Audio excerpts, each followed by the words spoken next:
Hello बच्चों, permutation combination में हम क्या पढ़ रहे थे? Distribution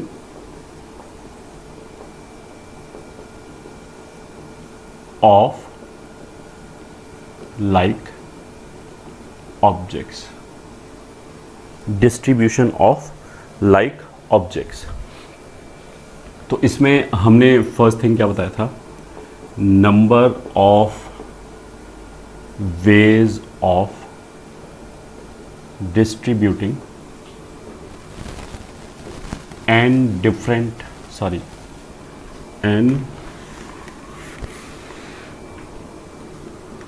identical objects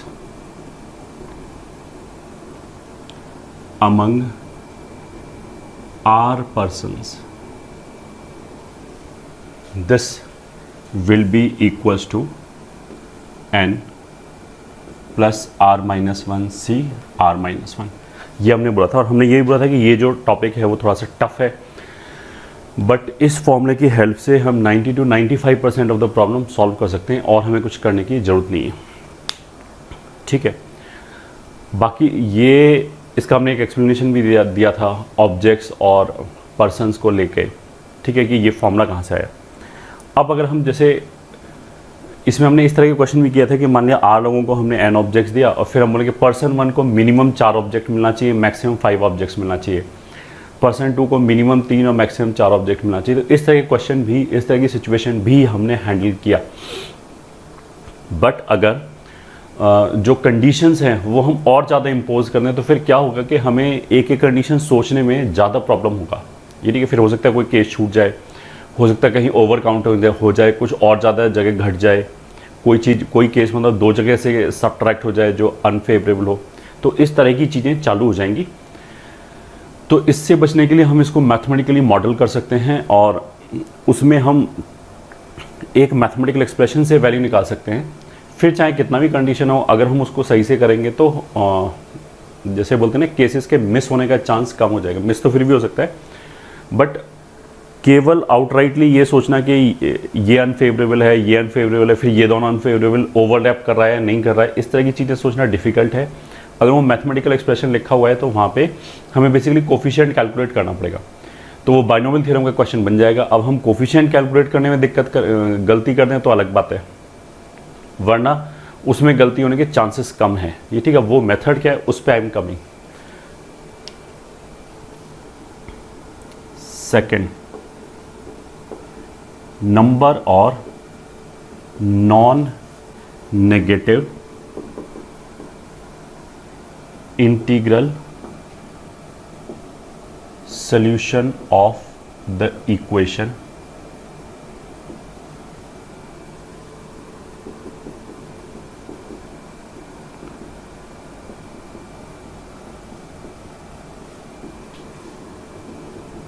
is equals to n plus r minus one C r minus one. ठीक है, इस इक्वेशन के अगर हम नॉन नेगेटिव इंटीग्रल सॉल्यूशन निकालें तो वो भी यही होगा। अब देखो, नॉन नेगेटिव इंटीग्रल सॉल्यूशन का मतलब क्या है कि एक तो नॉन नेगेटिव मतलब नेगेटिव नहीं होना चाहिए, पहली बात, और दूसरा ऑफ कोर्स इंटीजर होना चाहिए। ठीक है, ये दोनों बात एक ही है कि हम इस इक्वेशन के नॉन नेगेटिव इंटीग्रल सॉल्यूशन निकाल लें या फिर हम एन आइडेंटिकल ऑब्जेक्ट्स को आर पर्सन्स में डिस्ट्रीब्यूट कर दें। दोनों एक ही बात है। क्यों एक ही बात है? क्योंकि हम इस वाले क्वेश्चन को ऐसे सोच सकते हैं कि आर पर्सन से मान लिया जो पहले बंदे को, अच्छा अगर एन आइडेंटिकल ऑब्जेक्ट्स है तो एज आई सेड कौन सा ऑब्जेक्ट किसको मिला इससे कोई फ़र्क नहीं पड़ता क्योंकि सारी ऑब्जेक्ट एक जैसी हैं। किस चीज़ से फ़र्क पड़ता है कि किस बंदे को कितना ऑब्जेक्ट मिला। तो नंबर मैटर करता है कि पहले पर्सन के पास कितना गया, दूसरे पर्सन के पास कितना गया। जब ये जो डिस्ट्रीब्यूशन है, जब ये अलग अलग आएगा, मान लीजिए पहले को 5 मिला, दूसरे को 4 मिला, या पहले को 4 मिला, दूसरे को 5 मिला, ये अलग अलग केसेस काउंट होगा। या फिर पहले को 9 मिल गया और दूसरे को 0 मिल गया, ये फिर एक तीसरा केस काउंट होगा। तो ऐसे केसेस हमें गिनने हैं। तो इस क्वेश्चन में हमने क्या मॉडल कर रखा है कि मान लिया पहले बंदे को x1 नंबर ऑफ ऑब्जेक्ट्स मिला, दूसरे को मिला x2, तीसरे को मिला x3 एंड सो ऑन। जो rth पर्सन है उसको xr नंबर ऑफ ऑब्जेक्ट्स मिला। ठीक है, तो सारे नंबर ऑफ ऑब्जेक्ट्स मिलके कितना होना चाहिए, n।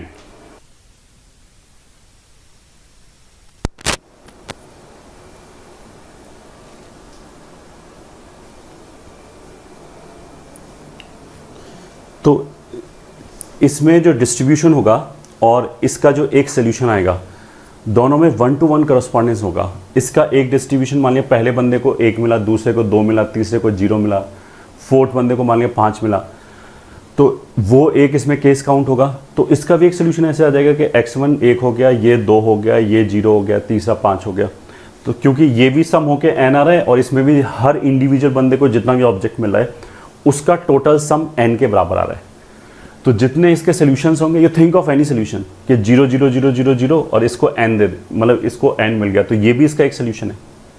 तो उसके करस्पॉन्डिंग यहाँ पे एक पर्टिकुलर डिस्ट्रीब्यूशन आ जाएगा कि पहले r-1 बंदों को कुछ नहीं मिला, rth पर्सन को n ऑब्जेक्ट्स मिल गया।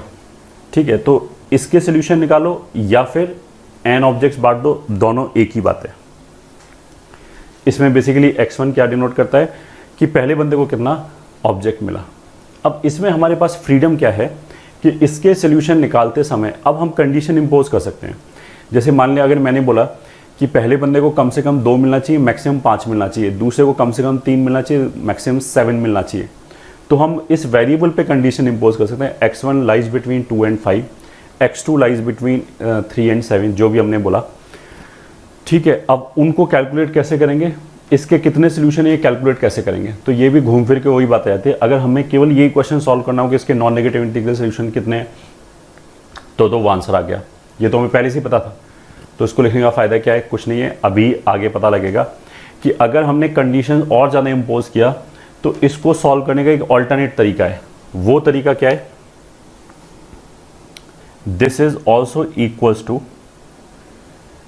Coefficient of x raise to power n, ये जो n लिखा है, इन 1 plus x square plus and so on into 1 plus x square and so on and so on।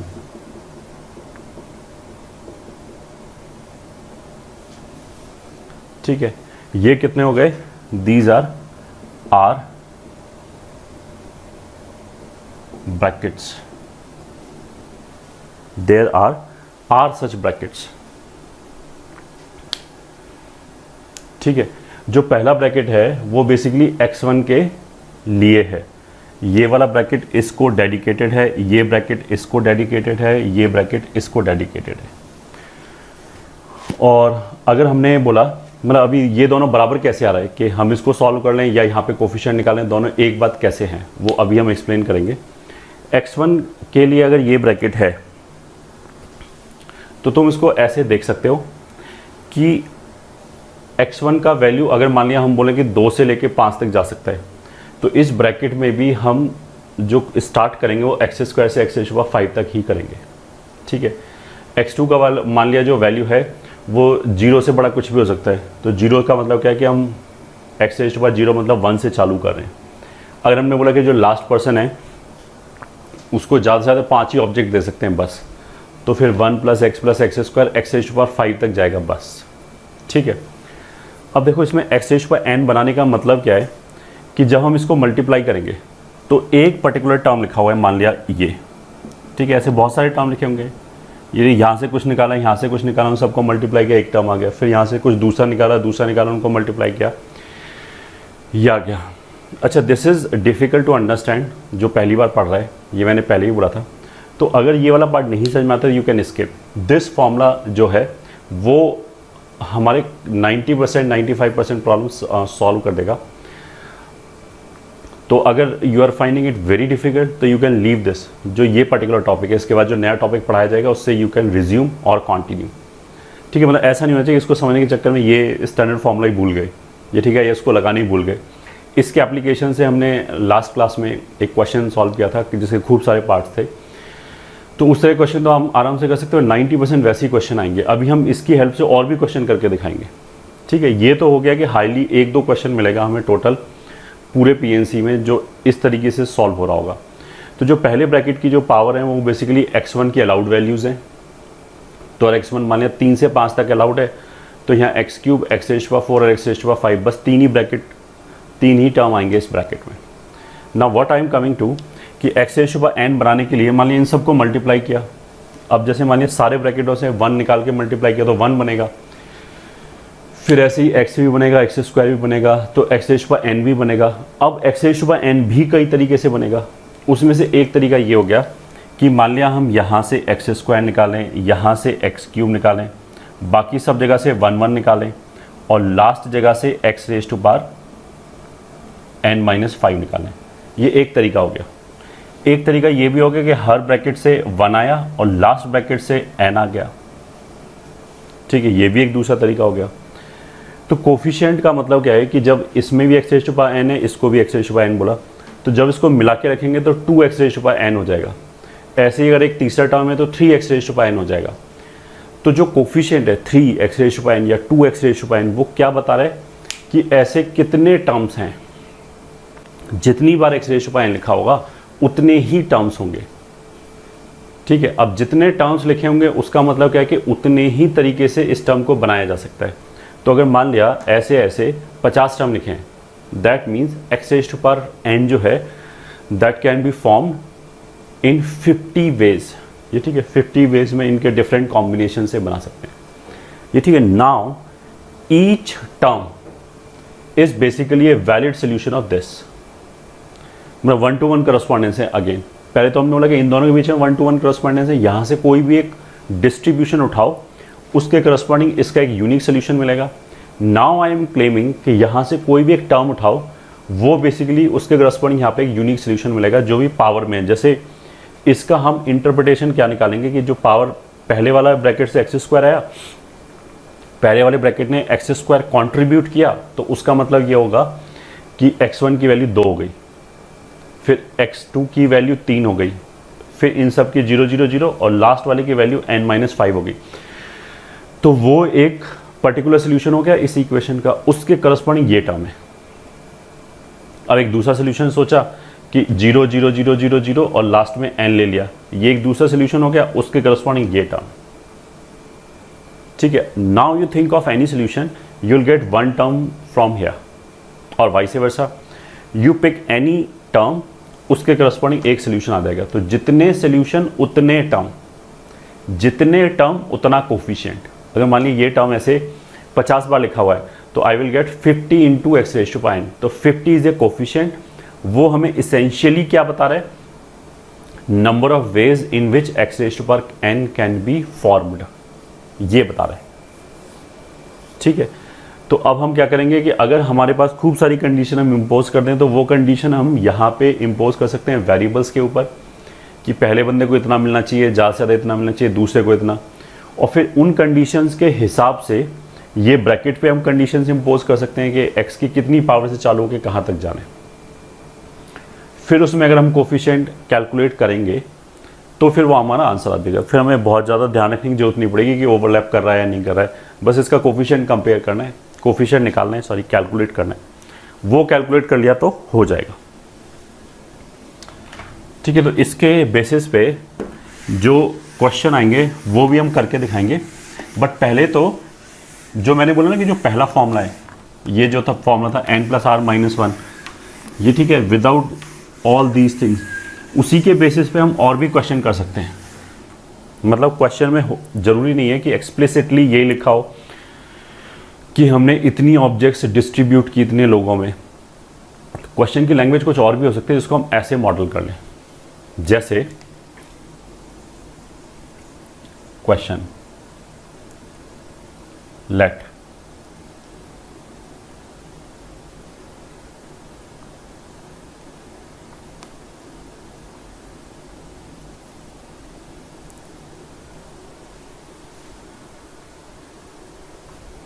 let 10 ice creams are to be selected from 6 available brands. Then find total number of ways of selection, ये ठीक है, assuming all ice creams of a brand are identical. All ice creams of a brand are identical. Solution, मान लिया 6 brands हैं, B1 B2 B3 and so on, ऐसे करके 6 brand है, कुछ भी वनीला फ्लेवर बोल लो या ब्रांड्स बोलो। मान लिया ब्रांड 1 ब्रांड 2 ऐसे करके ब्रांड 6 है, ठीक है। हमें टोटल कितनी आइसक्रीम सेलेक्ट करनी है? 10, ठीक है। अब ऐसा भी हो सकता है कि हम पहले ब्रांड की 10 सेलेक्ट कर लें, ख़त्म, और किसी से कुछ भी नहीं सेलेक्ट किया, ये एक तरीका हो गया। ऐसा भी हो सकता है कि पहले 5 ब्रांड से एक एक उठा लें और 6th ब्रांड से 5 उठा लें, ठीक है, तो भी 10 हो गया, ये भी एक दूसरा तरीका हो गया। यही हमें गिन के बताना है, ठीक है, कि कितने तरीके से हम 10 आइसक्रीम सेलेक्ट कर सकते हैं। तो यहाँ पे जो क्वेश्चन है that you must have understood, क्या चीज़ मैटर करता है? केवल ये मैटर करता है कि पहले ब्रांड से कितना ऑब्जेक्ट उठाया, ऑब्जेक्ट मतलब आइसक्रीम, कितना आइसक्रीम उठाया, दूसरे ब्रांड से कितना आइसक्रीम उठाया एंड सो ऑन। तो मान लिया हमने पहले ब्रांड से X1 उठाया, दूसरे ब्रांड से X2 उठाया and so on, last brand से X6 उठाया, तो ये सब मिलके टोटल 10 होना चाहिए। This must be equals to 10, ठीक है। इसके नॉन नेगेटिव इंटीग्रल सॉल्यूशन चाहिए, ये ठीक है। नॉन नेगेटिव क्यों? ऑफ कोर्स X1 की वैल्यू -3 नहीं हो सकती। हम ये थोड़ा बोलेंगे कि हमने पहले ब्रांड से -3 ऑब्जेक्ट्स उठाया। इंटीग्रल सॉल्यूशन का मतलब क्या है कि हम ये थोड़ा बोल सकते हैं पहले ब्रांड से हमने 2.5 ऑब्जेक्ट उठाया, 2.5 आइसक्रीम उठाया, तो इसलिए इंटीजर में होना चाहिए एंड नॉन नेगेटिव होना चाहिए। नॉन नेगेटिव मतलब होल नंबर होना चाहिए, 0 या उससे बड़ा।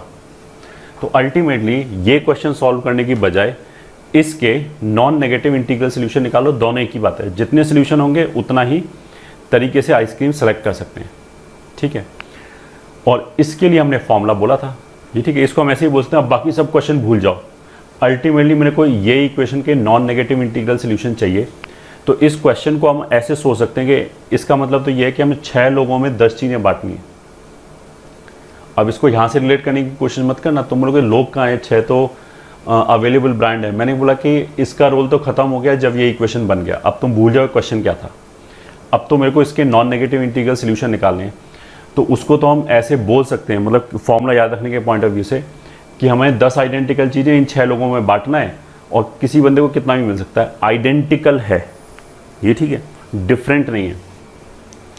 तो इसका नंबर ऑफ वेज कितना हो जाएगा? हमने बोला था कि जितने भी लोग होते हैं, जैसे 6 लोग हैं, उनमें से एक कम करके ऐसे लिखा 5C5, और जितनी भी चीज़ें बांटनी है वो ये हो गया, ये आंसर हो गया। मतलब 15C5 आंसर हो गया।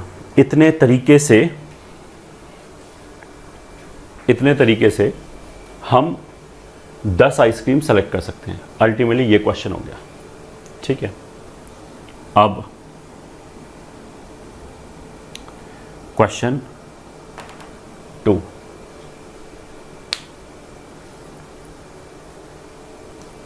क्वेश्चन 2 में हम ऐसे बोल सकते हैं,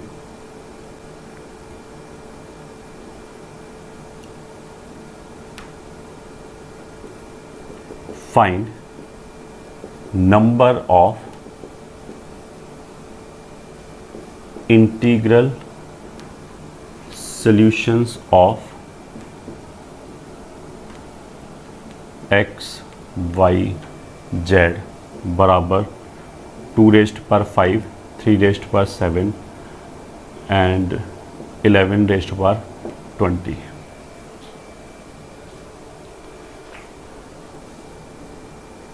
आंसर उसने क्या बोला है, इसको सॉल्व करना है। अब इसका जैसे एक सोल्यूशन तो ऐसे आ जाएगा, इसको हमने 2⁵5 इंटू 3⁵7 दे दिया, y को 1 दे दिया और z को 11⁻20 दे दिया। ये एक सोल्यूशन हो गया। दूसरा सोल्यूशन हो गया कि इसको हमने 2 × 3⁻7 दे दिया, इसको 2⁴ × 11 दे दिया, इसको 11 × 19 दे दिया। ये दूसरा सोल्यूशन हो गया, ठीक है। और ऐसा भी हो सकता है कि ये नेगेटिव हो जाए एंड ये नेगेटिव हो जाए, ये भी एक सोल्यूशन हो गया। इंटीग्रल सोल्यूशन बोला है उसने, पॉजिटिव इंटीग्रल सोल्यूशन कहाँ बोला है। तो अब देखो इसमें थोड़ा सा अगेन हमें सोचना पड़ेगा क्वेश्चन को मॉडल कैसे करते हैं, ठीक है। इस तरीके की चीज़ें हमें काउंट करनी है। तो अल्टीमेटली जो भी इनके सोल्यूशन आ रहा है, ठीक है, उसमें x में 2 आ सकता है, y में 2 आ सकता है, z में 2 आ सकता है। x y z के पास मिल के 2 5 बार आ जाना चाहिए टोटल। जैसे यहाँ पे तो सीधा यही 5 बार आ गया, यहाँ पे 1 और 1 4 बार आ गया। ऐसे इन तीनों में मिल के 3 कितनी बार आ जाना चाहिए, 7 टाइम्स। 11 कितनी बार आ जाना चाहिए, 20 टाइम्स।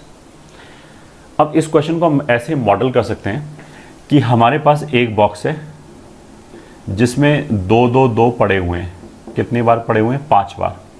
फिर एक दूसरा बॉक्स है जिसमें 3 3 3 3 3 3 3 7 बार पड़े हुए हैं। ऐसे ही बॉक्स 3 में 11 11 पड़े हुए हैं, ऐसे 20 टाइम्स। इन तीनों बॉक्सेस को हमें एक्स वाई जेड में बांटना है, ठीक है। इस बॉक्स को कैसे भी बांट दो कोई फर्क नहीं पड़ता दूसरे बॉक्स के ऊपर। ये भी सब बांटना है एंड ये भी सब बांटना है एंड ये भी सब बांटना है, ठीक है। मान लिया हमने ये बॉक्स उठाया, तो इस बॉक्स के अंदर कितना है, 5 आइडेंटिकल ऑब्जेक्ट्स हैं जो हमें इन 3 लोगों में बांटनी है, ठीक है। तो 2 को डिस्ट्रीब्यूट करने का कितना तरीका हो गया, 2 को कितने तरीके से डिस्ट्रीब्यूट कर सकते हैं। तो 3 लोगों में बांटना है, इसलिए 2c2 प्लस कितनी आइडेंटिकल ऑब्जेक्ट बांटनी है, 5। तो ये हमारे पास फॉर्मूला हो गया 2 को डिस्ट्रीब्यूट करने का। ये ठीक है, ये बॉक्स खाली हो गया, ये ठीक है। अब हमने इस बॉक्स को फेंका, अब दूसरा बॉक्स उठाया, अब ये बांटना है। दूसरे बॉक्स में हमारे पास क्या है, 3 3 3 3 है 7 टाइम्स, मतलब इसमें 7 आइडेंटिकल ऑब्जेक्ट्स है। तुम तो इसको ऐसे मानो कि ये 3 लोग हैं, इसके अंदर 5 एप्पल पड़े हैं, 7 बनाना पड़े हैं और 20 ऑरेंजेस पड़े हैं। तो मेरे को एप्पल भी बांटने हैं, बनाना भी बांटने हैं, ऑरेंजेस भी बांटने हैं। एप्पल को बांटने का, सब आइडेंटिकल एप्पल्स हैं, उसको बांटने का ये तरीका हो गया। अब बनाना को बांटने का, बांट तो इन्हीं 3 लोगों में रहे, तो हो जाएगा 2c2 प्लस कितनी ऑब्जेक्ट्स हैं, 7, तो 7 इंटू फिर ऑरेंजेस कितने आ गए, 20 ऑरेंजेस बांटने हैं 3 लोगों में।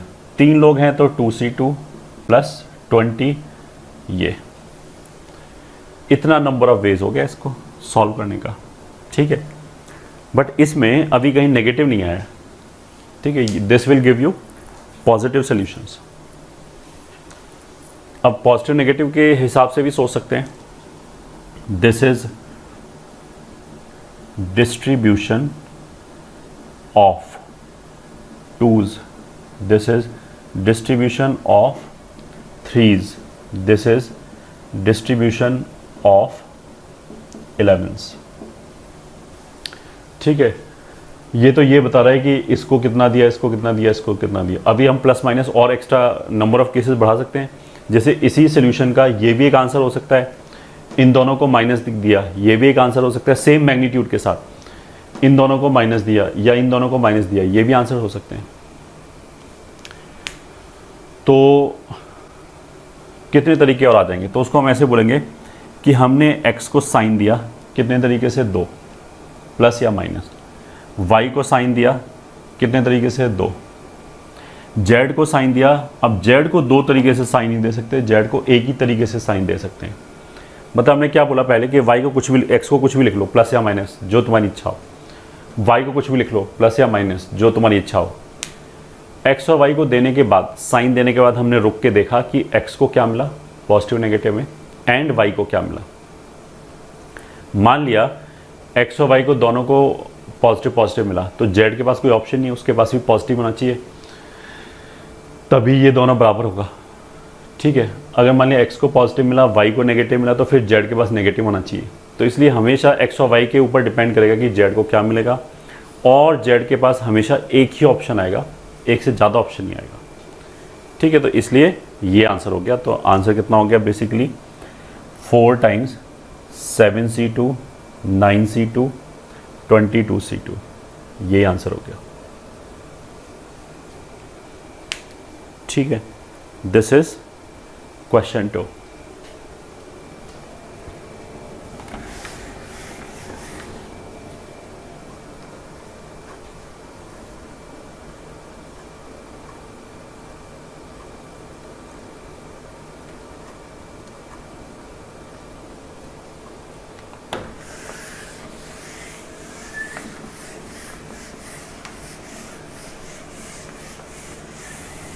अभी तो हम केवल वो क्वेश्चन कर रहे हैं जिसमें जो ओरिजिनल हमने फॉर्मूला लिखाया था ना n+r-1 CR-1, उसी से काम चल रहा है। हम कोई कोफिशिएंट वोफिशिएंट नहीं ढूंढ रहे हैं। ठीक है, बस क्वेश्चन की लैंग्वेज अलग अलग तरह की है, तो हमें समझ में आना चाहिए कि इसको तो ऐसे कर सकते हैं, इस वाले मेथड से कर सकते हैं। तो ऐसा ही एक तीसरा क्वेश्चन। अच्छा, तीसरे क्वेश्चन पे आने से पहले तीसरे क्वेश्चन के चलो पार्ट करते हैं। Find number of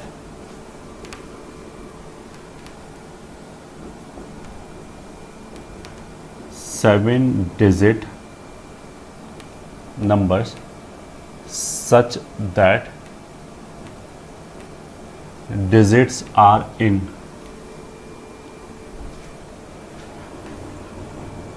left to right। मैं लेफ्ट से राइट की तरफ अगर जाएंगे तो digits are in first strictly decreasing order, second strictly increasing order, third non increasing order, means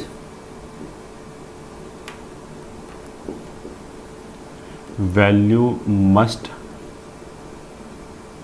decrease or remain same। पहला क्वेश्चन क्या है कि हमें 7 डिजिट लगाने और स्ट्रिक्टली डिक्रीजिंग ऑर्डर में होना चाहिए। मतलब जैसे जैसे हम आगे जा रहे हैं डिजिट्स डिक्रीज करनी चाहिए स्ट्रिक्टली। तो डिक्रीज करने का मतलब कि सारे डिजिट अलग अलग होंगे, ये ठीक है, सेम डिजिट आ ही नहीं सकता, पहली बात।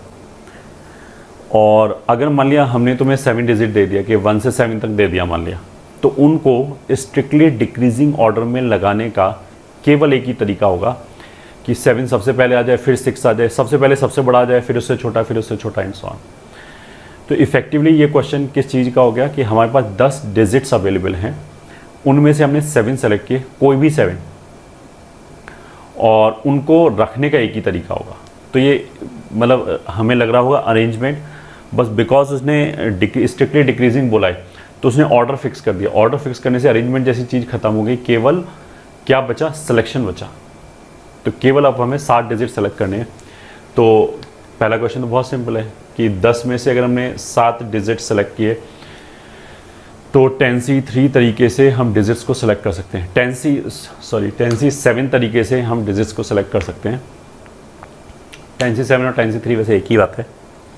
10C7 में मतलब हमें ये पता लगेगा कि हमारे हाथ में 7 डिजिट हम कितने तरीके से उठा सकते हैं। जैसे मान लिया ऐसे हो सकता है कि 0 आ गया, 1 आ गया, 3 आ गया, 4 5 6 7, ये तो ज़्यादा हो गया। 0 आ गया, 1 आ गया, 3 4 5 6, मान लिया ऐसे हो गया, ये 7 डिजिट आए। तो इनको स्ट्रिक्टली डिक्रीजिंग ऑर्डर में रखने का एक ही तरीका होगा। ठीक है, तो जितने सिलेक्शन उतने ही नंबर्स बन जाएंगे। अब अगर स्ट्रिक्टली इंक्रीजिंग ऑर्डर में बोलेंगे तो क्या फ़र्क पड़ेगा।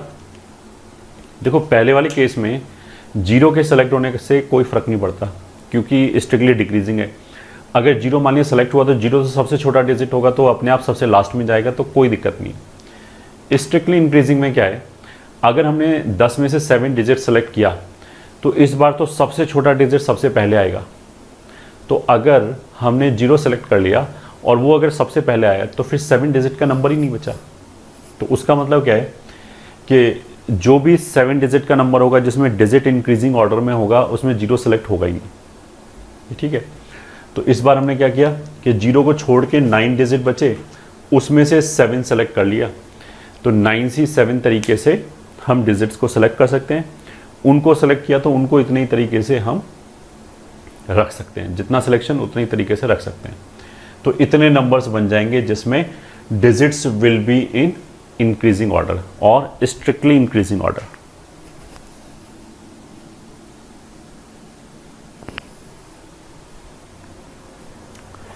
अब थर्ड पार्ट क्या आता है, non increasing order. Non increasing को बोल सकते हैं डिक्रीजिंग, ठीक है। जो हमारी आम लैंग्वेज में स्ट्रिक्टली डिक्रीजिंग का मतलब क्या होता है फंक्शन में, कि आगे जाने पे पक्का डिक्रीज ही करना चाहिए। डिक्रीजिंग का मतलब क्या है कि कांस्टेंट रहेगा तो भी चलेगा, डिक्रीज करेगा तो भी चलेगा। तो यहाँ पे भी वही है, ठीक है, कि value must decrease and remain और रिमेन सेम, मतलब आगे जाके जो डिजिट्स हैं वो या तो डिक्रीज करें या फिर सेम रहे। तो इस वाले केस में 7 7 3 3 3 3 1 ये चलेगा, ठीक है। इनमें तो नहीं चलेगा ये डिक्रीजिंग में, क्योंकि ये स्ट्रिक्टली डिक्रीज नहीं करे, तो ये चलेगा, ठीक है। तो इस बार जो प्रॉब्लम है वो इतना सिंपल नहीं बचा, ठीक है। क्वेश्चन जो है अभी भी वो सिलेक्शन का ही है, क्वेश्चन अभी भी सिलेक्शन का है। क्योंकि अगर मैंने तुम्हें कोई भी, जैसे ये जो डिजिट है हमने 2 7 लिया और 4 3 लिया और 1 1 लिया, ये अगर हमने तुम्हें हाथ में दे दिया तो उसको रखने का तो एक ही तरीका आएगा, अरेंज करने का एक ही तरीका आएगा। तो क्वेश्चन इसेंशियली ये भी सिलेक्शन का ही है। जितने तरीके से सेलेक्ट कर सकते हैं उतने ही तरीके से हम नंबर बना सकते हैं, ये है।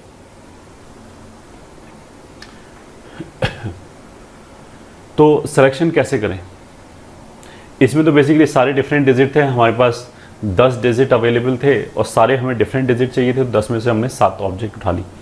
इस बार क्या है, अभी भी 10 डिजिट अवेलेबल हैं, बट इसमें से हम कोई भी डिजिट कितनी बार भी उठा सकते हैं, टोटल तो 7 ही बार उठनी चाहिए। तो ये तो वही उस तरह का क्वेश्चन हो गया जो अभी हमने किया था, क्या बोलते हैं, आइसक्रीम वाला, कि 10 तरह की आइसक्रीम पड़ी हुई हैं। जैसे पहले बॉक्स में 0 0 0 पड़ा हुआ है, दूसरे बॉक्स में 1 1 1 पड़ा हुआ है, और टोटल मिला के हमें 7 आइसक्रीम सेलेक्ट करनी है। तो वो सारी की सारी एक ब्रांड से भी आ सकती हैं, 2 डिफरेंट ब्रांड से भी आ सकती हैं, एंड सो ऑन। मतलब सारे के सारे डिजिट सेम भी हो सकते हैं कि 7 7 7 7 7 आ गया 7 टाइम्स, या 8 8 8 8 आ गया 7 टाइम्स, वो भी चलेगा। ऐसे भी चलेगा कि 8 और 5 आ गया बस और कुछ नहीं आया, वो भी चलेगा। तो बेसिकली सिलेक्शन इसमें फिर अब लाइक ऑब्जेक्ट जैसा हो गया। हम क्या बोलेंगे कि मान लिया जो नंबर ऑफ जीरोज़ हैं वो हमने x1 सेलेक्ट किया। इस बार तो नॉन इंक्रीजिंग ऑर्डर है तो 0 भी आ सकता है वापस, प्लस नंबर ऑफ वंस हैं, या चलो ये हो गया नंबर ऑफ जीरोज़, ये हो गया number of ones, plus and so on number of nines. ये सब मिलके कितना आना चाहिए, 7, ठीक है। मान लिया जैसे एक आंसर ऐसे आया 3 2 5 6 7 और ये सब बाकी 0, तो उसका मतलब क्या है कि हमारे पास 3 0 है, 2 1 है, 1 2 हो गया, 1 9 हो गया। इनको डिक्रीजिंग ऑर्डर में लगाएंगे तो 9 2 1 1 0 0 0 यही नंबर बनेगा, ठीक है। तो नंबर बनाने का एक ही तरीका है। इसके इफेक्टिवली हमें नॉन नेगेटिव इंटीग्रल सॉल्यूशन चाहिए। तो कितने लोग हैं, 10 लोग हैं तो एक कम। अब इफेक्टिवली एक फिर क्वेश्चन क्या हो गया वो सब भूल जाओ। इस इक्वेशन को मेरे को सॉल्व करना है नॉन नेगेटिव इंटीग्रल सॉल्यूशन के लिए। तो ये तो हमें ऐसे दिखाई दे रहा है कि 10 लोगों में 7 चीज़ें बांट रहे हैं। तो 10 लोग हैं तो 9 C 9, ठीक है।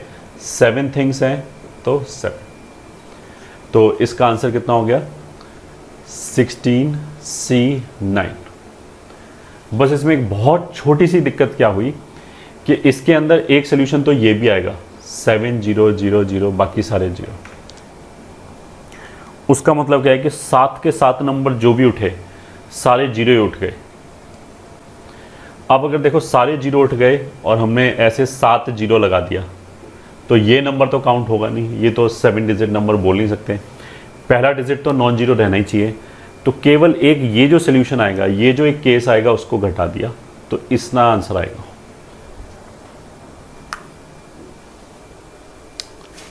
ठीक है, अगर ये नॉन इंक्रीजिंग की बजाय नॉन डिक्रीजिंग हो जाए, मतलब डिक्रीज नहीं करना चाहिए, या तो कांस्टेंट रहे या बढ़ जाए, तो फिर अगर डिक्रीज मतलब इंक्रीज करे तो अब जीरो सेलेक्ट नहीं हो सकता, तो यहाँ पे x जीरो नहीं आएगा, x1 से लेके x9 तक का समेशन 7। तो अब ये थोड़ा इजी हो गया कि अब 9 लोगों में बांटना है। 9 लोगों का मतलब क्या है, 8C8 + 7। इसमें वो -1 का भी कोई लफड़ा नहीं, क्योंकि इसमें जीरो वैसे ही नहीं लिया हमने। तो 15C8 ये आंसर हो गया।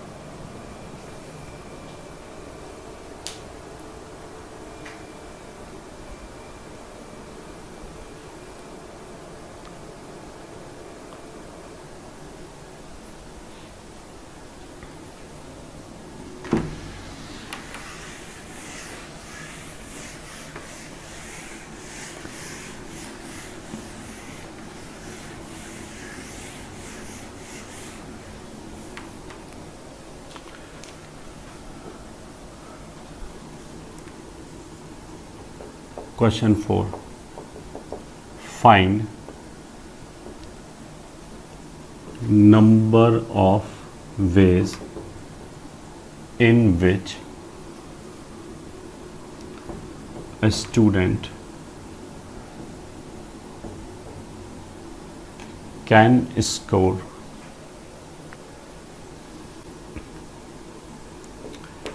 270 marks out of maximum 300 marks in physics, chemistry, mathematics total मतलब 100 maximum marks in each।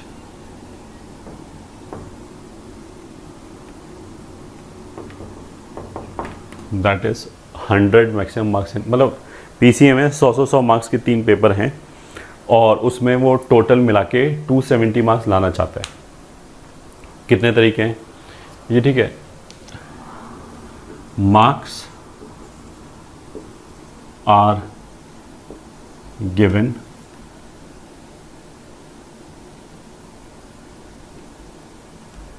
As 0, 1, 2, 3 and so on up till 100। मतलब कोई हाफ मार्किंग नहीं है कि हम 2.5 मार्क्स दे दें, ऐसा कुछ नहीं है। नेगेटिव मार्क्स ऑफ कोर्स नहीं दे सकते। 0 से लेके 100 तक कुछ भी मार्क्स दे सकते हैं एक पर्टिकुलर सब्जेक्ट में, इन ए सब्जेक्ट, ठीक है।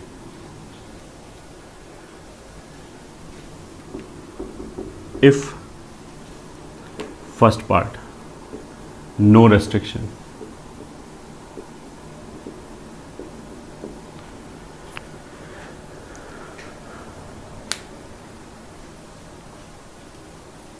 ठीक है। नो रेस्ट्रिक्शन का मतलब क्या है कि और कोई रेस्ट्रिक्शन नहीं है। ऑफ कोर्स 100 में से 200 मार्क्स तो नहीं दे देंगे, देंगे तो 0 से लेके 100 तक ही, बट बाकी कोई रेस्ट्रिक्शन नहीं है। तो हमने क्या बोला कि मान लिया मैथ्स फिजिक्स में x1 मिला, केमिस्ट्री में x2, मैथ्स में x3, x1 + x2 + x3 कितना होना चाहिए total 270।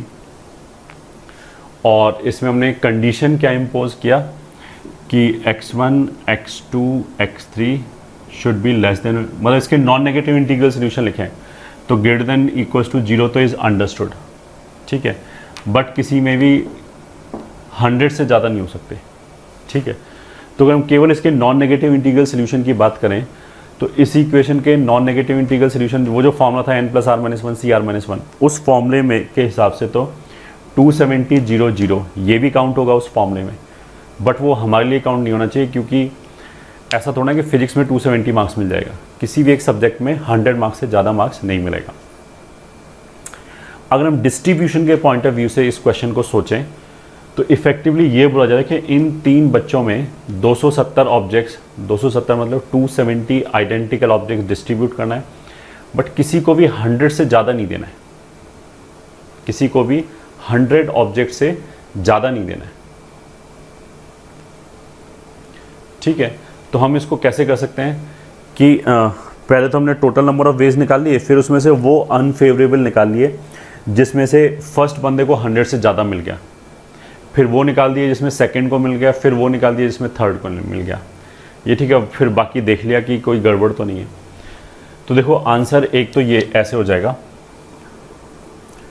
Answer number of veg बराबर, ये ठीक है, अगर ये 100 वाला रेस्ट्रिक्शन नहीं होता तो 3 लोगों में 270, तो 3 पर्सन्स का मतलब क्या है 2C2 प्लस 270, ये हो जाता है अगर हमें 3 लोगों में 270 ऑब्जेक्ट्स डिस्ट्रीब्यूट करना है तो।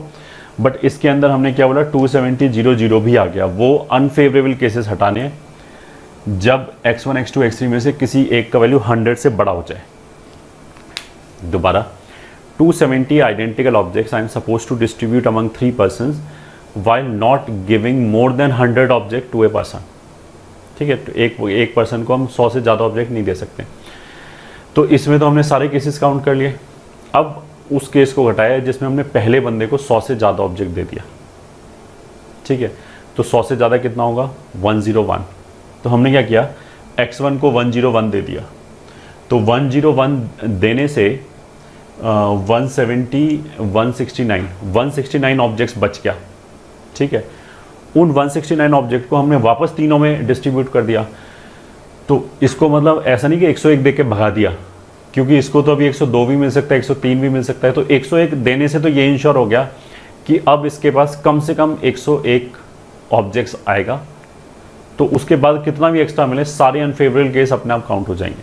ठीक है, तो 101 अगर इसको दे दिया तो कितना बचा 169। 169 वापस इन तीनों लोगों में डिस्ट्रीब्यूट किया, तो 169 प्लस 2C2, ये वो नंबर ऑफ केसेस हो गए जिसमें x1 को 100 से ज़्यादा मिल गया, फिर x2 को 100 से ज़्यादा मिल गया, यही केस आएगा, सिमेट्रिक है। x3 को मिल गया, यही केस आए। तो ये 3 बार घटेगा, एक बार x1 की वजह से, एक बार x2 की वजह से, एक बार x3 की वजह से। अब देखो इसमें गड़बड़ क्या है, अगर मान लिया इसको मिला 102, इसको मिला 102, तो कितना हो गया 204, तो 66। ये जो केस है ये ऑफकोर्स अनफेवरेबल है कि फिजिक्स में 102 मार्क्स आ गया, केमिस्ट्री में 102 मार्क्स आ गया, मैथ में 66 रह गया। ये अनफेवरेबल ऐसा हो नहीं सकता। ठीक है, ये जो अनफेवरेबल केस है बिकॉज x1 को 101 से ज़्यादा मिल रहा है, तो ये यहाँ पे घट गया x1 की तरफ से। फिर x2 को 102 मिल रहा है तो x2 की तरफ से भी घट गया। तो ये जो पर्टिकुलर केस है ये है तो एक ही केस कि पहले में 102, दूसरे को 102, तीसरे को 66, बट ये सब्ट्रैक्ट ज़्यादा बार हो गया।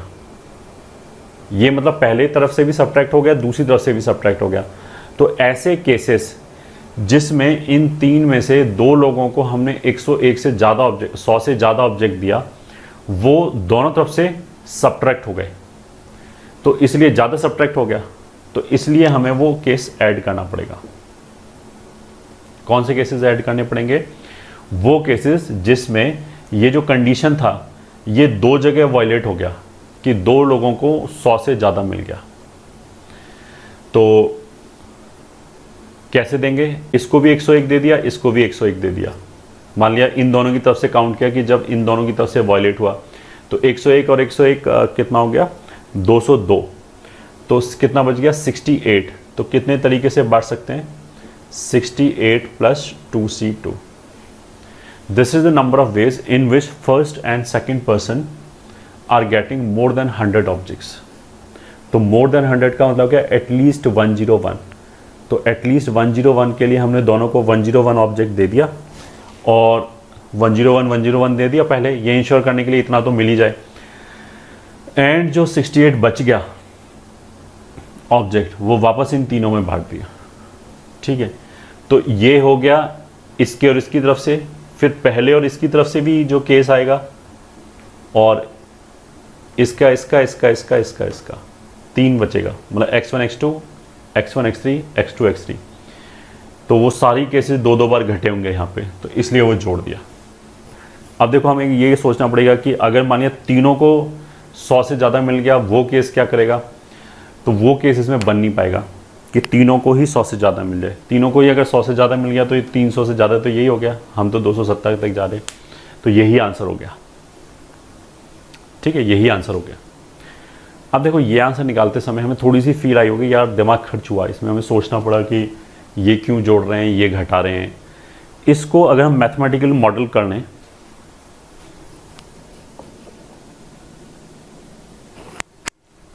अगर इसको मैथमेटिकली लिख लें तो हमें कम जोर आएगा। मतलब इसको हम ऐसे भी सॉल्व कर सकते थे कि नंबर ऑफ वेज बराबर और कोफिशिएंट ऑफ कितनी ऑब्जेक्ट बांट रहे हैं 270, तो x raise to power 270 n। 3 variable हैं तो इधर 3 ब्रैकेट्स बनेंगे। ठीक है, और ब्रैकेट्स कैसे बनेंगे, जो भी x1 का वैल्यू है वो पावर अलाउड है। तो x1 का जो वैल्यू है वो 0 से 100 तक है, तो पहले ब्रैकेट में 0 से लेके 100 तक पावर जाएगा बस, x रेज़ टू पावर 100। फिर दूसरा ब्रैकेट भी ये, तीसरा ब्रैकेट भी ये, तो 1 plus x raise to power 100, फिर 1 plus x square plus x raise to power 100, ये हो गया। इसमें देखो दिमाग पे कम जोर पड़ेगा, मतलब हमें इस तरह की जो केसेस छूट गया, मान लिया हम ये नहीं घटा पाते तो गलत हो जाता आंसर, ये मान लिया नहीं जोड़ पाते, अगर हमें ये ध्यान ही नहीं आता कि ओवर काउंट ओवर सब्ट्रैक्ट हो रहा है, ये सब अगर हमें दिमाग में नहीं आता तो इसमें वो हमें इतना सोचने का जरूरत पड़ेगा नहीं, इसमें अपने आप कोफिशिएंट आ जाएगा। ठीक है, इसमें हमें केसेस ओवरलैप हो रहे हैं वो सोचने की जरूरत नहीं पड़ेगी, that will be taken care by this अपने आप। तो इसलिए ये थोड़ा सा ईजी है अगर हम समझ में आए तो इसके कंपैरिजन में। इन ठीक है, ये एक जीपी हो गया जिसमें 101 टर्म्स हैं, तो 101 अपॉन 1 माइनस एक्स का whole cube, this is equals to coefficient of x raise to power 70 n 1 minus x raise to power 101 का cube into 1 minus x raise to power -1, 1 minus x raise to power sorry -1 नहीं -3, मतलब इस 1 minus x को ऊपर ले गए। हमें तो क्या करना है, इन दोनों को मल्टीप्लाई करके बस एक्स रेज़ टू पावर 70 चाहिए, तो ये क्यूब है, इसको ओपन कर लिया हम। अब ये बाइनोमियल का क्वेश्चन बन गया, this is coefficient of x raise to power 70 n, ये हो गया a माइनस बी का क्यूब, तो हो जाएगा a cube minus 3x raise to power 101 plus 3c2 is 3 into x raise to power 202 minus x raise to power 303, ये into 1 minus x raise to power -3, ये हो गया। ठीक है, नाउ बाइनोमियल में एक जगह पढ़ाया गया था नेगेटिव इंडेक्स, तो वहाँ पे अगर मान लिया हम 1 minus x raise to power -r को एक्सपेंड करें, तो बेसिकली ये ऐसे होगा 1 plus n x plus n minus 1 upon 2 factorial x square, ऐसे करके आएगा ये। ठीक है, तो इसमें coefficient of x raise to power n will be n plus r minus 1 C r minus 1, ये होगा। अगर हम इसमें coefficient of x raise to power n calculate करें तो ये आएगा। ठीक है, तो ये इसी तरह की चीज़ होगी। इसको अगर मैं एक्सपेंड करूं तो इसमें x की सारी पावर अवेलेबल होंगी 0 से लेके इन्फिनिटी तक, उन सब को इनसे मल्टीप्लाई किया, 1 से मल्टीप्लाई किया, फिर इससे फिर इससे फिर इससे, और उसमें से हमें क्या ढूंढना है, x raise to power 270, sorry 2 कहाँ गया, 270 ढूंढना है। ठीक है, कैसे ढूंढेंगे, अगर मैं इस ब्रैकेट से 1 उठाऊं तो इस ब्रैकेट से हमें क्या उठाना चाहिए ताकि वो मल्टीप्लाई होके एक्स रेज़ टू पावर 270 बन जाए। तो of course x raise to power 270, x raise to power 270 और 1 मल्टीप्लाई होके एक्स रेज़ टू पावर 270 बनाएगा। तो मेरे को तो कोफिशिएंट चाहिए, तो x की पावर 270 लिखना नहीं है, उसके साथ जो आएगा वो लिखना है। तो इसमें जो कोफिशिएंट आएगा वो इस फॉर्मूले के हिसाब से, अगर यहाँ 3 लिखा है तो r-1 CR-1 लिख लिया, जितने का कोफिशिएंट चाहिए, जैसे हमें 270 का चाहिए तो वो यहाँ जोड़ दिया। तो ये 3 लिखा है, तो this will be 2C2 plus 270 का चाहिए तो 270, इस 1 की वजह से, इस टर्म की वजह से क्या होगा, इस टर्म की वजह से 101 तो यहीं पे आ गया, टोटल 270 चाहिए तो यहाँ से 169 चाहिए। ठीक है, तो अब जब इनको मल्टीप्लाई करेंगे तो 169 का कोफिशिएंट जो यहाँ पे आएगा वो तो इसी से कैलकुलेट हो जाएगा, 169 प्लस 2C2, और फिर वो इससे भी मल्टीप्लाई होगा तो इसका भी कोफिशिएंट आएगा -3। तो मल्टीप्लिकेशन में ऐसे आएगा -3 इंटू 169 प्लस 2C2, ये इस टर्म की वजह से हो गया। फिर इस टर्म की वजह से 202 तो यहीं पे आ गया, तो यहाँ से 68 और चाहिए, तो इसका कोफिशिएंट +3, उसका कोफिशिएंट 2C2 प्लस 68, इतना आ गया। ठीक है, फिर इसकी वजह से तो इसका अपना ही पावर 303 हो गया, 270 तो बन ही नहीं सकता, इसमें जो x की पावर आएंगी वो सारी जैसे होता है 0 और पॉजिटिव आएंगी, तो मल्टीप्लाई करने पे 303 से कम नहीं हो सकता, पावर ज़्यादा ही हो सकता है। तो इसका कोई भी कंट्रीब्यूशन नहीं आएगा, इसको किसी से ही मल्टीप्लाई कर लो, x⁻270 नहीं बनेगा, तो नेट आंसर हमारा ये हो गया, ये हमारा आंसर हो गया। तो तुम्हें देखो ये समझ में आएगा 1-to-1 करस्पॉन्डेंस है, ये टर्म इसकी वजह से आया, ये टर्म ये लिखा है, ये वाला टर्म ये लिखा है, तो that will be taken care अपने आप। जो भी केसेस काउंट हो रहे होंगे, नहीं काउंट हो रहे होंगे, ये कोफिशिएंट वाले में अपने आप आ जाएगा। ठीक है, ये वाली चीज़ हमने बाइनोमियल में ऑलरेडी पाई है कि दो मतलब एक ब्रैकेट में कुछ टर्म लिखे हैं, दूसरे ब्रैकेट में एक एक्सपेंशन लिखा है, उनको मल्टीप्लाई करके अगर x⁻, किसी भी एक पर्टिकुलर चीज़ का कोफिशिएंट चाहिए तो वो हम ऐसे कर सकते हैं।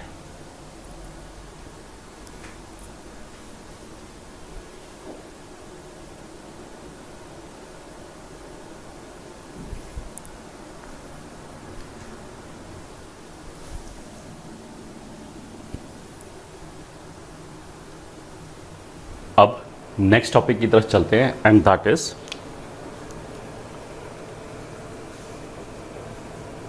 Permutation of like objects taken some at a time. ठीक है, इसका मतलब ये हो गया कि हमारे पास कुछ मतलब ऑब्जेक्ट्स हैं जिसमें से कुछ एक जैसा है, कुछ डिफरेंट भी है एंड सो ऑन।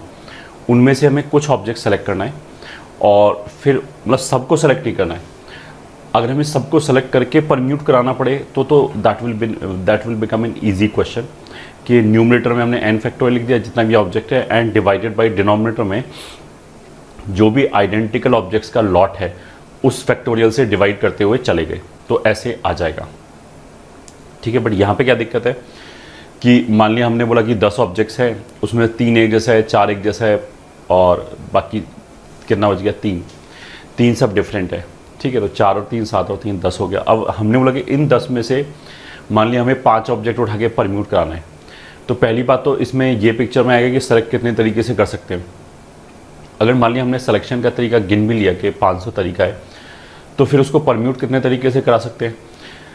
तो बेसिकली जो परम्यूटेशन है वो सिलेक्शन पे डिपेंड करेगा कि कितना ऑब्जेक्ट आइडेंटिकल है, कितना डिफरेंट है। तो उस पॉइंट ऑफ व्यू से इट विल बिकम डिफ़िकल्ट कि हम केवल सेलेक्ट करके सीधा परम्यूटेशन से मल्टीप्लाई नहीं कर सकते, क्योंकि परम्यूटेशन सिलेक्शन के ऊपर डिपेंड कर रहा है। तो फिर इस वाले केस में हम क्या करेंगे, ऑफ कोर्स हम हर टाइप का सिलेक्शन डिफाइन करेंगे कि 5 ऑब्जेक्ट एक जैसा हो जाए, 4 ऑब्जेक्ट एक जैसा हो जाए, एक जैसा हो जाए। फिर उस सिलेक्शन को गिनेंगे कि मान लिया अगर 3 ऑब्जेक्ट एक जैसा है और 2 ऑब्जेक्ट एक जैसा है, मतलब 2 टाइप के ऑब्जेक्ट हो गए, तो उनको हम कितने तरीके से सेलेक्ट कर सकते हैं, प्लस सेलेक्ट करने के बाद उनको कितने तरीके से परम्यूट कर सकते हैं, ये वाली क्वांटिटी कैलकुलेट करेंगे, फिर उनको ऐड करेंगे तो आंसर आएगा। तो क्वेश्चन यूजुअली लेंथी होगा। ठीक है, और अगर मान लिया जो सारे लेटर्स हैं वो जो टोटल नंबर ऑफ लेटर्स का सारे लेटर्स है या सारी ऑब्जेक्ट्स जो है, हर टाइप की जो ऑब्जेक्ट है वो अगर हमें जितने भी ऑब्जेक्ट्स का परम्यूटेशन करना है उसके आसपास ही है, अगर उसके आसपास ही है तो फिर क्वेश्चन इजी हो जाएगा। तो पहले तो हम लेंथी वाला क्वेश्चन करते हैं एंड मैं क्वेश्चन को समझाने के लिए एक ऐसी क्वेश्चन बनाते हैं। Late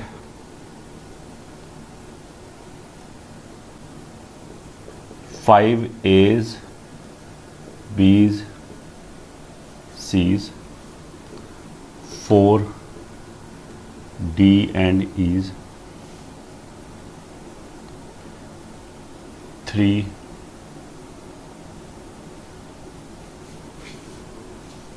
and 1 each of the letter H, I, J, K is present.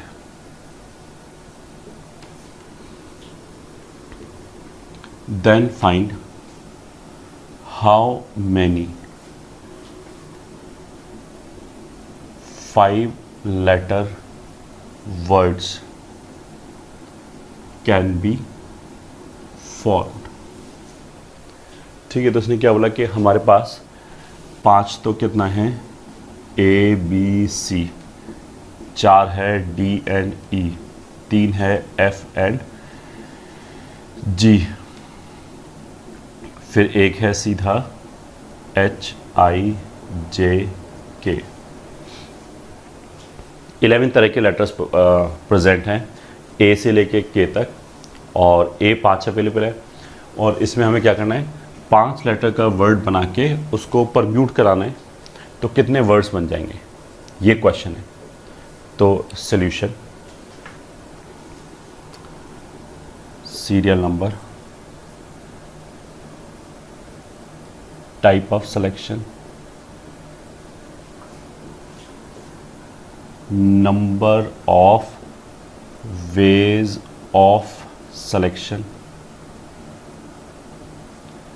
फिर परम्यूटेशन, फिर टोटल वर्ड्स।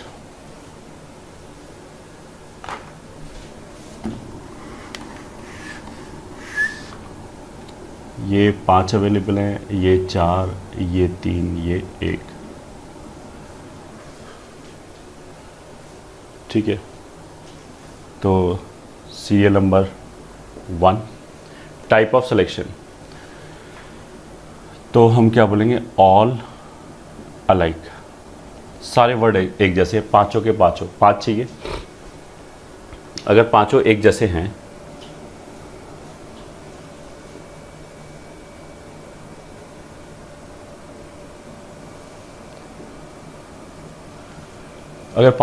हैं तो कितने तरीके हो गए उसको सेलेक्ट करने के, ए, बी या सी ही आ सकता है। 5 ए आ गया, 5 बी आ गया, 5 सी आ गया, तो कितना वेज हो गया सिलेक्शन का। This is 5C1, sorry 5C1 नहीं 3C1। 3 कैटेगरी है ए, बी, सी। उन 3 कैटेगरी में से हमने एक कैटेगरी सेलेक्ट किया, और सेलेक्ट करने के बाद वहाँ से 5 लेटर उठा लिया। अब 5 लेटर उठाने का एक ही तरीका होगा। अब हमारे हाथ में 5 आइडेंटिकल लेटर्स आ गए। ये 3 बेसिकली ये बता रहे हैं कि या तो ए सेलेक्ट किया, या फिर बी सेलेक्ट किया, या फिर सी सेलेक्ट किया। अब हमारे हाथ में अगर 5 लेटर्स आ गए तो उनको परम्यूट करने का कितना तरीका हो जाएगा 5 फैक्टोरियल अपॉन 5 फैक्टोरियल, क्योंकि पाँचों एक जैसे हैं। तो इतने सिलेक्शन हो जाएंगे और हर सिलेक्शन के लिए इतने वर्ड्स बन जाएंगे। तो टोटल कितने वर्ड्स बन जाएंगे दिस इनटू दिस। तो total words of this type will be 3C1 into 5 factorial upon 5 factorial. ये हो गया फर्स्ट। सेकंड, अब 5 अलाइक से एक एक कम करते गए, तो 5 के बाद कितना हो गया 4 अलाइक प्लस 1 डिफरेंट। 4 लेटर एक जैसे हैं और जो एक लेटर है वो अलग है। 4 लेटर एक जैसे ए, बी, सी, डी, ई, इन पांचों में से कोई भी हो सकता है। 4D भी आ सकता है, 4E भी आ सकता है, 4A भी आ सकता है। तो हमने क्या किया, इन 5 कैटेगरी में से एक कैटेगरी सेलेक्ट किया। ठीक है, अब मान लिया C सेलेक्ट हो गया, तो C से हमने 4C उठा लिया, 1, 2, 3, 4। उसको उठाने का एक ही तरीका है। ये 4 अलाइक लेटर्स आ गए। अब हमें एक डिफरेंट लेटर और चाहिए। अब ये जो एक डिफरेंट लेटर है वो तो वापस ए भी हो सकता है। अगर पहले वाले जो 4 लेटर हैं वो हमने अगर सी उठाए हैं तो नेक्स्ट वाला जो एक लेटर है वो सी नहीं हो सकता, बट बाकी तो कुछ भी हो सकता है। तो 1 2 3 4 5 6 7 8 9 10, हमारे पास 10 ऑप्शंस रहेगा हमेशा। इन 10 में से कोई भी एक कैटेगरी सेलेक्ट किया और वहाँ से एक लेटर उठा लिया। इस वाले कॉलम में जब भी हमने जैसे 3C1 5C1 किया तो ये हमने सीधा मतलब 3C1 का मतलब ये नहीं कि 3 लेटर उठाया। 3C1 का मतलब ये है कि 3 कैटेगरीज अवेलेबल हैं, 3 बॉक्सेस अवेलेबल हैं। उन 3 बॉक्सेस में से एक बॉक्स सेलेक्ट किया, फिर उस बॉक्स में से, बिकॉज एक बॉक्स के अंदर सारी ऑब्जेक्ट्स आइडेंटिकल हैं, तो फिर उस बॉक्स में से उतनी ऑब्जेक्ट उठा लिया जितना चाहिए। जैसे यहाँ पे 5 चाहिए तो 5 उठा लिया। तो ऐसे यहाँ पे 5C1 इज़ नॉट 5 लेटर में से एक लेटर उठाया। ये तो 5 कैटेगरी मतलब जो 11 टाइप्स के लेटर्स हैं उसमें जो 5 कैटेगरी है या 5 बॉक्सेस है ABCDE, ये जो 5 बॉक्सेस है इनमें से हमने एक बॉक्स सेलेक्ट किया। अब मान लिया सी वाला बॉक्स सेलेक्ट हो गया यहाँ पे, फिर उसमें से लेटर उठाने का तरीका तो एक ही होगा। वहाँ से 4C उठा लिया, उसके बाद उस बॉक्स को तो अलग रख दिया, उसमें से और कुछ निकालेंगे तो नंबर ऑफ लेटर्स चेंज हो जाएगा ना, फिर 4 की बजाय 5C आ जाएगा, तो इसलिए उसको तो अलग रख दिया। अब हमें केवल एक लेटर उठाना है, तो एक लेटर तो हर बॉक्स में अवेलेबल है, तो एक कैटेगरी को अलग रखने के वजह सी को अलग रखने के वजह 10 कैटेगरी बचा, मतलब ABDEGF ये सब आ गया। इनमें से कोई एक बॉक्स सेलेक्ट किया, फिर उस बॉक्स से एक लेटर उठाया। तो ऐसा करने से हमारे हाथ में मतलब ये नंबर ऑफ सिलेक्शन आ गया। ऐसा करने से हमारे हाथ में क्या हो गया, 4 एक जैसे लेटर है और 5वां लेटर अलग टाइप का है। इन 5 को परम्यूट कराया तो नंबर ऑफ वेज हो जाएगा 5 फैक्टोरियल, और उसमें से 4 एक जैसे हैं तो इसलिए 4 फैक्टोरियल। तो ऐसे कितने वर्ड बनेंगे, सेलेक्ट करने का ये तरीका है, हर सिलेक्शन के इतने वर्ड्स, तो टोटल कितने वर्ड्स बनेंगे 5C1 10C1 5 factorial upon 4 factorial. ये हो गया सेकेंड टाइप का वर्ड। थर्ड टाइप का, अब इसको और घटाया, 3 अलाइक प्लस 2 अलाइक, ऐसे आया। ठीक है, 3 अलाइक प्लस 2 अलाइक। अब 3 अलाइक जो है वो 1 2 3 4 5 6 7, इन 7 में से कहीं से भी उठा सकते हैं। तो इन 7 बॉक्सेस में से पहले मैंने एक बॉक्स सेलेक्ट किया 7C1, ये ठीक है। मान लिया वो बॉक्स सेलेक्ट हो गया G, तो वहाँ से हमने 3 G उठा लिए, तो 3 लेटर एक जैसे आ गए। अब 2 अलाइक और उठाने हैं। अब 2 अलाइक ये तो हो नहीं सकते, H तो 2 बार अवेलेबल ही नहीं है, तो इन 7 में से एक बॉक्स तो हम ऑलरेडी यूज़ कर चुके हैं, तो उसको तो यूज़ नहीं किया, तो उसको छोड़ के कितने बॉक्सेस बन गए 6। उन 6 में से हमने एक कैटेगरी सेलेक्ट किया, एक बॉक्स सेलेक्ट किया, वहाँ से 2 लेटर उठाएंगे, तो इंटू 6C1। ठीक है, यहाँ पे 6C1 से हो सकता है D आ गया हो, D वाला बॉक्स आ गया हो, तो वहाँ से हमने 2 D उठा लिए। तो इस टाइप का सिलेक्शन इतने तरीके से, और इसके परमुटेशन कितने हो जाएंगे 7C1 6C1, सॉरी परमुटेशन इसमें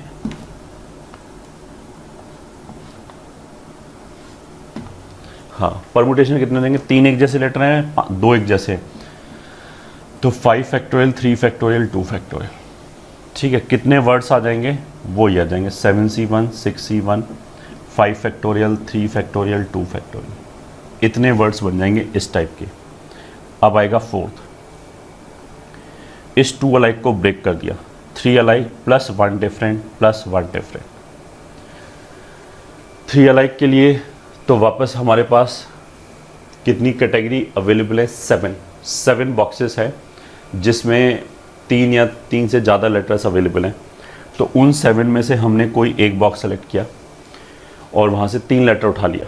ठीक है, अब देखो ध्यान देने वाली बात क्या है, ये तो हमने 3 लेटर उठा लिए ये वाले, अब हमें एक एक करके 2 डिफरेंट लेटर उठाने एक डिफरेंट प्लस एक डिफरेंट। तो हमने क्या किया, एक डिफरेंट लेटर कहाँ से उठा सकते हैं, कहीं से भी उठा सकते हैं, एक तो H भी आ सकता है, एक I भी आ सकता है। तो हमने क्या किया कि 10 में से 10 जो बॉक्सेस बच गए, पहले जो 3 अलाइक वाला जो बॉक्स है उसको एक बार यूज़ कर लिया तो दोबारा यूज़ नहीं करेंगे, वरना तो ये डिस्टर्ब हो जाएगा, 3 ही डिस्टर्ब हो जाएगा। उसको हटा के अब 10 बॉक्सेस बच गए।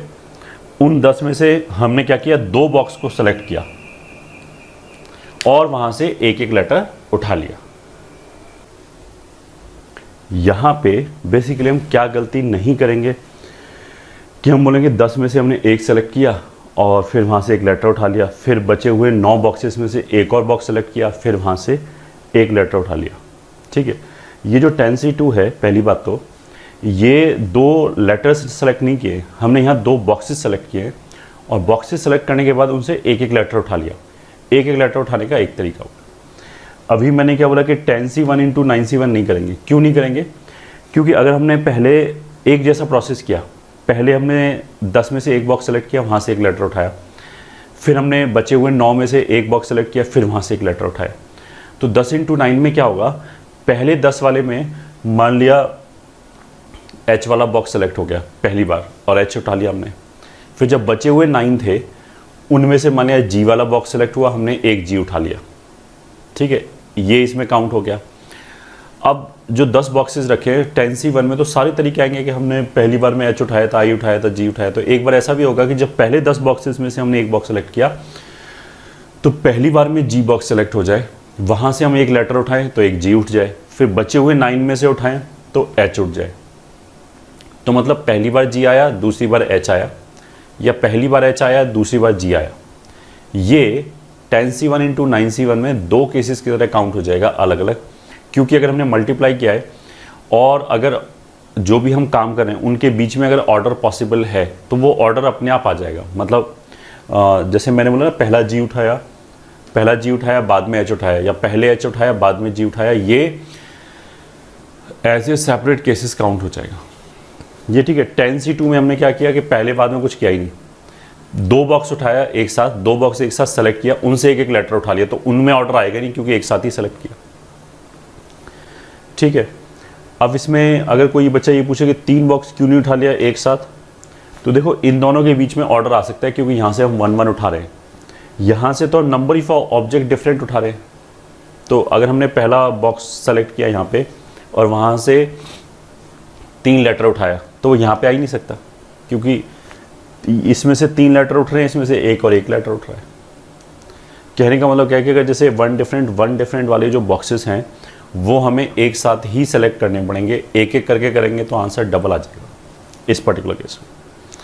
अब कितना परमुटेशन हो जाएगा, 5 फैक्टोरियल, 3 एक जैसा है तो बस 3 फैक्टोरियल, यहाँ पे आ जाएगा 7C1 10C2 5 factorial upon 3 factorial. ये हो गया नंबर तरीका 5। इस 2 3 अलाइक को कम किया, 2 अलाइक। अच्छा, इसको सारे केसेस गिनने के लिए हमने क्या किया, हमेशा इसको डिक्रीजिंग ऑर्डर में रखा। जैसे यहाँ 3 2 आया तो 2 3 नहीं करेंगे, क्योंकि 2 के बाद 3 तो इंक्रीज हो जाएगा, तो वो 2 3 तो ऑलरेडी काउंट हो चुका होगा, यहाँ पे हो चुका है बेसिकली 2 3, यही तो है। तो अगर पहला 2 अलाइक है तो उसके आगे मैक्सिमम 2 ही अलाइक आ सकता है। तो पहले तो हमने अलाइक वाले गिने, 2 alike plus 2 alike plus 1 different, ये काउंट किया। फिर इस 2 अलाइक को ब्रेक कर दिया, तो छठे केस में क्या आ जाएगा, 2 alike plus 1 different plus 1 different plus 1 different. इसके बाद अगर इसको ब्रेक करेंगे तो कितना आ जाएगा, अब एक अलाइक तो कुछ होता नहीं, तो फिर तो सारे डिफरेंट हो जाएंगे, ऑल डिफरेंट। इतने केसेस बनेंगे 5 केसेस में 2 अलाइक 2 अलाइक। अब देखो ये 2 अलाइक एक जैसे लेटर हैं, ये 2 एक जैसे लेटर हैं, तो इनके लिए हमें 2 बॉक्स सेलेक्ट करने पड़ेंगे। पहले बॉक्स से 2 लेटर उठाए, फिर दूसरे बॉक्स से 2 लेटर उठाए। वो जो 2 बॉक्स हैं वो 2 बॉक्स एक साथ सेलेक्ट करेंगे। ठीक है, तो 2 लेटर कहाँ से उठा सकते हैं, इन 7 बॉक्सेस में से 2 लेटर उठाना पॉसिबल है। इसमें तो एक ही अवेलेबल है, तो इन 7 में से हमने क्या किया, सीधा 2 बॉक्सेस सेलेक्ट किया। This 2 is not for 2 letters, this 2 is for 2 boxes. मान लिया A और F सेलेक्ट हो गया, ठीक है, तो 2 A उठा लिया, 2 F उठा लिया। ठीक है, अब ये 2 बॉक्स यूज हो गए, इनको अलग रख दिया। टोटल 11 बॉक्सेस थे, 2 अलग रख दिया तो 9 बॉक्स बचे। एक लेटर तो कहीं से भी उठ जाएगा उन 9 में से, तो 9C1 से एक बॉक्स सेलेक्ट किया। ठीक है, अब उनको परम्यूट कराया तो 5 फैक्टोरियल अपॉन दो एक जैसे, दो एक जैसे, तो यहाँ आ जाएगा 7c2 9c1 5 factorial upon 2 factorial 2 factorial, ये आएगा आंसर।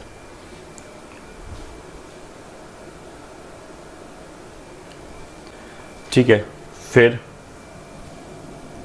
अगर हम बोले 2 अलाइक, तो 2 अलाइक के लिए वही 7 बॉक्सेस में से एक बॉक्स सेलेक्ट किया, वहाँ से 2 लेटर उठा लिए, एक बॉक्स को अलग रख दिया। अब कितने बॉक्स बचे? 10 में से 3 बॉक्सेस हमें सेलेक्ट करने हैं जहाँ से एक एक लेटर उठेगा, तो उन 3 को एक साथ सेलेक्ट करेंगे। 10c3, 10 में से 3 बॉक्सेस सेलेक्ट किए एंड एक एक लेटर उठा लिया। फिर उसका परमुटेशन 5 फैक्टोरियल अपॉन 2 फैक्टोरियल, ऐसे कितने वर्ड्स बन जाएंगे? 7c1 10c3 into 5 factorial upon 2 factorial.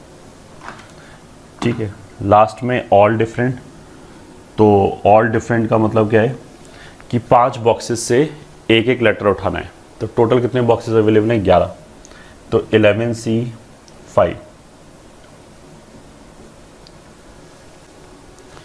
11 boxes में से 5 बॉक्सेस सेलेक्ट किए, वहाँ से एक एक लेटर उठाया और फिर उसको परम्यूट कराने का इतना ही तरीका, 5 फैक्टोरियल, तो this will be 11c5 into 5 factorial.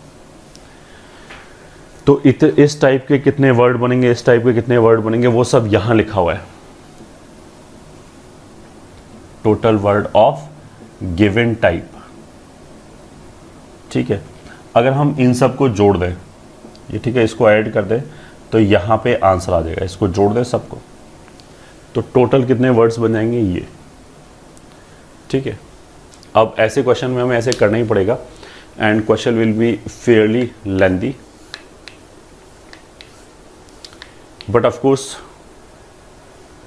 जैसे हमने तो यहाँ पे 11 लेटर्स लिए, ये ठीक है, हम A B C D 4 letter ले लें, जिसमें A और B ले लें 4-4 बार और C और D एक एक बार ले लें। ठीक है, तो काफ़ी केसेस कम हो जाएंगे। तो फिर ये ऐसा नहीं है कोई बच्चा ये सोचेगा इतना ऑब्जेक्टिव में कैसे पूछ सकते हैं बिल्कुल। अगर हमें कॉन्सेप्ट चेक करना होगा तो हम नंबर ऑफ़ केसेस रिड्यूस कर देंगे। मैंने तो समझाने के लिए बड़ा एग्जाम्पल लिया है, हमने तो इतने सारे 11 लेटर्स लिए और 5 अलाइक किया है, मतलब उसमें 5 अलाइक भी अवेलेबल था। ठीक है, अगर हम नंबर ऑफ़ केसेस रिड्यूस करना चाहें तो उसमें से नंबर ऑफ़ लेटर्स कम कर दिए और यहाँ पे भी 5 की बजाय हम केवल 3 ही अलाइक बोल देंगे, 3 अलाइक है या फिर 1 अवेलेबल है, तो फिर काफ़ी केसेस ख़त्म हो जाएंगे एक साथ। तो this is very much objective question.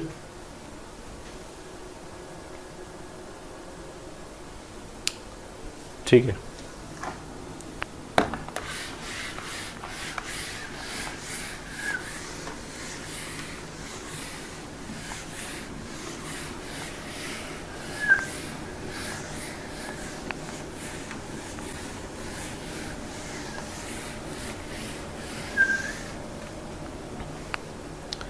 अगर देखो हम क्वेश्चन ऐसे पूछते हैं, question 2, if we have 5 each of ABCD and 4 each of EFG, then find how many 4 letter words can be formed। तो फिर आंसर कितना आएगा? अगर मैं देखो 4 लेटर का वर्ड बनाना है तो इसको भरने का हमारे पास कितना ऑप्शन है? 1 2 3 4 5 6 7 ऑप्शन। तो रिक्वायर्ड नंबर ऑफ वर्ड्स कितना हो जाएगा? 7। फिर दूसरे प्लेस को भरने का 7 7 7, तो आंसर आ गया 7⁴। यही आंसर है। लास्ट वाले केस में ऐसा क्यों नहीं किया, इससे पहले वाले क्वेश्चन में ऐसा क्यों नहीं किया, इसमें कैसे कर लिया हमने ऐसे? तो उसका रीज़न ये है कि जैसे अगर हमने 4 प्लेसेस भरे तो यहाँ पे कोई लेटर यूज़ हो गया, मान लिया ई, यहाँ पे भी ई, यहाँ पे भी ई, तो आगे ई अवेलेबल तो होना चाहिए। तो यहाँ पे तो हर लेटर 4 बार तो अवेलेबल है ही, 5 बार है, 5वीं की तो हमें ज़रूरत ही नहीं क्योंकि 4 ही लेटर का वर्ड बना रहे हैं। एंड 4 बार भी अवेलेबल। तो ऐसा नहीं होगा कि इन तीनों को तो हमने भर लिया और यहाँ पे ई ख़त्म हो जाए। इस क्वेश्चन में ऐसा नहीं होगा। इससे प्रीवियस क्वेश्चन में ऐसा होगा कि टोटल हमारे पास 11 लेटर्स थे, तो हमने पहला प्लेस भर दिया मान लिया 11 तरीके से। अब दूसरे प्लेस पे जाएंगे तो ही गड़बड़ हो जाएगा, क्योंकि अगर पहले प्लेस पे वो जो लेटर 1 बार अवेलेबल है अगर वो रखा गया तो दूसरे प्लेस पे वो अवेलेबल ही नहीं है। ठीक है, अगर पहले प्लेस पे वो लेटर रखा गया जो 5 बार अवेलेबल है तो दूसरे प्लेस पे सारे लेटर वापस अवेलेबल हैं, तो इसलिए नहीं भर पाएंगे। ठीक है, यहाँ पे तो each letter is available at least 4 times और हमें 4 ही लेटर चाहिए, तो सीधा आंसर ये हो जाएगा। ठीक है, अगर हम क्वेश्चन ऐसे बना दें कि if we have 5 each of ABCD and 4 each of EFG, then find how many 5-letter words can be formed। ठीक है, तो इसका आंसर